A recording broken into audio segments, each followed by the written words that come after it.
Hi bro. Big boss చూస్తున్నారా? చూస్తున్నా. Latest episode చూసారా? చూశాను. నామినేషన్లు అందరూ గౌరవ్ని టార్గెట్ చేస్తున్నారు కదా, సో ఎందుకు ఏమనుకుంటున్నారు? టార్గెట్ గౌరవ్ కాదు బ్రో, నిఖిల్ మ్యాటర్ అది.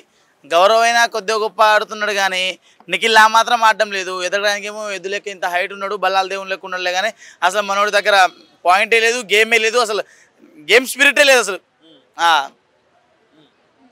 అంటే సంజన గారు కూడా గౌరవ్ మీదే పడ్డారు, గౌరవ్ ఏమో సంజన గారి మీద పడ్డారు కదా, దాని గురించి ఏమనుకుంటారు? పాపం వాళ్ళేదో కింద మీద పడుతుంటే మీరెందుకు మధ్యలో పోతున్నారు? అంటే సంజన గురించి చెప్పిన పాయింట్స్ వ్యాలిడ్ కాదు అని చెప్పేసి. ఓకే, వ్యాలిడ్ ఏం కాదు, అది రివెంజ్ నామినేషన్. అది పక్కా రివెంజ్ నామినేషనే, దాన్ని అంతగా పెద్దగా పట్టించుకోవాల్సిన అవసరం లేదు అని చెప్పేసి నా ఉద్దేశము. కాకపోతే నిన్న జరిగిన ఎపిసోడ్ మాత్రం మరీ దారుణంగా ఘోరంగా జరిగిపోయిందండి. అంటే రితు డెమాన్ పవన్ కోసం గేమే చేంజ్ చేసేసింది, గేమ్ రూల్సే చేంజ్ చేసేసింది. నాకు అనిపించింది కదా, అమ్మ బంగారు తల్లి నువ్వు మనోడి కోసం మరి నువ్వు గేమ్ రూల్సే చేంజ్ చేసేస్తే ఎట్లమ్మా అని చెప్పాలనిపించింది. ఆ కళ్యాణ్ అయితే ఏం లేదు, స్టార్టింగ్లో ఏమో ఒక మాట చెప్పిండు, ఎవరిదైతే ఎక్కువ బాక్సులు ఉంటాయో వాడు గెలిచినట్టు అని చెప్పిండు.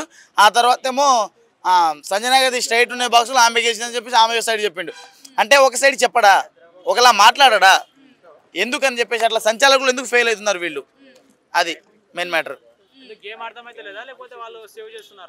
గేమ్ వీళ్ళకి ఫస్ట్ ఏంటంటే సేవ్ చేసుకుంటున్నారు, ఒకరికి ఒకరు సెక్యూరిటీ ఇచ్చుకుంటున్నారు. బాండింగే అంటే బాండింగ్ మనకు కనబడకుండా బాండింగ్లు పెంచుకుంటున్నారు, సెక్యూరిటీ ఇచ్చుకుంటున్నారు. మరి ఇప్పటి వరకు ఎవరిదైనా గేమ్ డల్ అయింది అనిపించిందా మీకు? ఖచ్చితంగా భరణి గారు చాలా డల్ అయిపోయారు, నిజంగా భరణి గారు చాలా డల్ అయిపోయారండి. రిటర్న్ రాగానే మరో బర్నింగ్ చూస్తారు, నేను ఏంటో చూపిస్తాను బ్రో. మీ అందరికీ హైలైట్ చెప్తాను వినండి, మీ అందరికీ హైలైట్ చెప్తాను.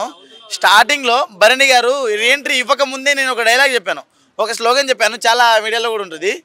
ఏం చెప్పానంటే, మనల్ని మోస్తుంది ఈ నెల ధరణి, ఈసారి ఖచ్చితంగా రీఎంట్రీ ఇచ్చి కప్పు కొట్టబోతున్నారు భరణి అని చెప్పిన. కానీ అక్కడేం లేదు, డొల్లా అట్లా అంత పవర్ఫుల్ డైలాగ్ అప్పటిదప్పుడు ఆలోచించి చెప్పిన బ్రో.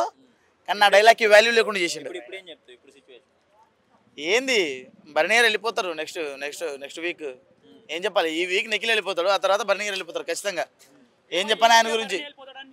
లేదు ఈ వీక్ భరణి గారు వెళ్ళారు బ్రో. భరణి గారికి కొంచెం బయట నుంచి సపోర్ట్ ఉంది, నిఖిల్కి లేదు కాబట్టి నిఖిల్ వెళ్ళిపోతాడు. మేబీ గౌరవ్ కూడా వెళ్ళే ఛాన్సెస్ ఉంది.